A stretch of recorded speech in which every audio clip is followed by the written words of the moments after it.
नमस्कार प्यारे विद्यार्थियों, आज हम पढ़ेंगे कार्यपत्रक नंबर 81। इसमें दक्षता है घातांक नियम एवं संख्याओं के मानक रूप की समझ बना पाना।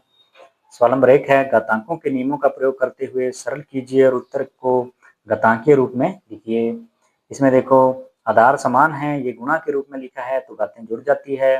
तो 2 की घात 7 + 2 + 6, तो इनका जोड़ करेंगे तो 2 की घात 15। यहाँ पे आधार समान है और ये भाग में दे रखा है तो घातें घट जाती है। तो p की घात आ जाएगा 6 - 2, तो p की घात 4। यहाँ देखो घात के ऊपर घात है तो 6 की घात 2 चौके 8 भाग 6 की घात 8। तो आधार समान है तो घातें क्या हो जाएगी, घट जाएगी। भाग में दे रखा है तो 8 - 8, 6 की घात 0, किसी की घात 0 है तो उसका मान 1 होता है। y की घात 20 भाग y की घात 2 गुणा y की घात 5। तो इनमें देखो आधार समान है, भाग में दे रखा है तो घातें घट जाएगी। तो y की घात 20 - 2 और गुणा में y की घात 5 दे रखा है। तो y की घात 20 में से 2 गए 18 गुणा y की घात 5। तो यहाँ आधार समान है, गुणा में दे रखा है तो घातें जुड़ जाएगी। y की घात 18 + 5 y की घात 23। उसके बाद सवाल नंबर 2, निम्नलिखित गणितीय कथन सत्य है या असत्य है, अपने उत्तर का कारण भी लिखिए। तो 5 की घात 3 ये बड़ा दे रखा है, 3 की घात 5, तो ये असत्य है। कारण क्या है, 5 की घात 3 होता है 125 के बराबर और 3 की घात 5 होता है 243 के बराबर, तो ये असत्य हो जाएगा। नंबर 2 है 6 की घात 5 गुणा 5 की घात 5 बराबर होगा 30 की घात 5 के, तो ये सत्य है। इसका कारण देखो 6 की घात 5 गुणा 5 की घात 5 को लिख सकते हैं 6 गुणा 5 इस पूरे की घात 5, तो ये बराबर है 30 की घात 5 के। तो 6 गुणा 5 6 5 30 की घात 5 बराबर हो जाएगा 30 की घात 5 के।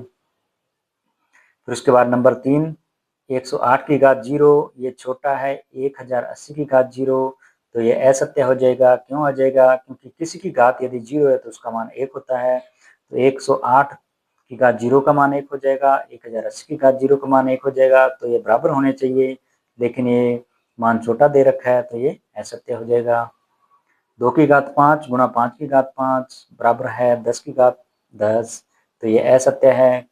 इसका कारण क्या है, 2 की घात 5 गुणा 5 की घात 5 को लिख सकते हैं 2 गुणा 5 की घात 5 यानी 10 की घात, ये हो जाएगा। तो ये बराबर में अपने को दे रखा है 10 की घात 10, तो ये 2 गुणा 5 यानी 10, 10 की घात 5 ये बराबर नहीं होगा 10 की घात 10 के।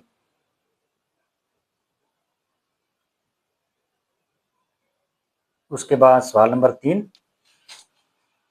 निम्नलिखित संख्याओं को मानक रूप में व्यक्त कीजिए। तो देखो इसमें 7 के बाद कितनी जीरो है, 2 2 4 और 3 7, तो 7 गुणा 10 की घात 7। नंबर 2 है, इसको इस प्रकार से लिख देंगे, देखो 8.5632 763 इंटू 10 की घात 7। नंबर 3 को इस प्रकार से लिख देंगे और नंबर 4 है, नंबर 4 को इस प्रकार से लिख देंगे। नंबर 5 को मानक रूप में इस प्रकार से लिख देंगे। नंबर 6 को मानक रूप में इस प्रकार से लिख देंगे। नंबर 4 है, सवाल निम्नलिखित संख्याओं को सामान्य रूप में व्यक्त कीजिए। तो नंबर 1 है, इसको सामान्य रूप में इस प्रकार से लिख देंगे। नंबर 2 है, इसको सामान्य रूप में इस प्रकार से लिख देंगे। नंबर 3 है, इसको सामान्य रूप में इस प्रकार से लिख देंगे और नंबर 4 को इस प्रकार से लिख देंगे। उसके बाद सवाल नंबर 5, सत्य असत्य कथनों को छांटिए। तो ये जो है देखो ए की घात m गुणा ए की घात n गुणा ए की घात p, तो ये घातें क्या हो जाएगी, जुड़ जाएगी, m + n + p, ये सत्य है।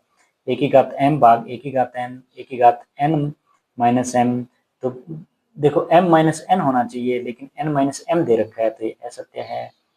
किसी की घात के ऊपर घात हो तो घातें गुणा हो जाती है, तो ए की घात m गुणा n हो जाएगा, तो ये सत्य है। किसी की घात 0 हो तो उसका मान 1 होता है, लेकिन यहाँ 0 दे रखा है तो ये असत्य है। तो प्यारे विद्यार्थियों, ये था कार्यपत्रक नंबर 81। यदि आपको मेरी मेहनत और वीडियो अच्छा लगा हो तो प्लीज चैनल को सब्सक्राइब करें, वीडियो को लाइक करें। धन्यवाद।